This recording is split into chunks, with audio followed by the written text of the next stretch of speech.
Herkese merhaba arkadaşlar. Kanalıma hoş geldiniz. Yepyeni bir videoyla yine sizlerleyiz.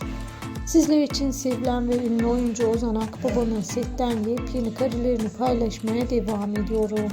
İşte seti ziyarete gelen hayranlarla birlikte birbirinden güzel fotoğrafları gelen Ozan Akbaba'nın Uzakşehir setindeki muhteşem karelerini paylaşmaya devam ediyorum. Sevilen oyuncumuzun partneri Sinem Ünsal'la da birlikte muhteşem kareleri, partner kareleri ve kamera arkası görüntüleri de gelmeye devam ediyor. İşte ben de sizler için bu paylaşımları anında kanalımda paylaşıyorum. Sizler de bu tarz paylaşımlardan memnun kalıyorsanız ve özel hayatlarından da yeni haber ve bilgiler elde etmek istiyorsanız gözünüz, kulağınız kanalımda olsun. Yepyeni paylaşımları anında kanalımda bulundurmaktayım. Sizler de bu tarz paylaşımlardan memnun kaldıysanız bildirim zilini açık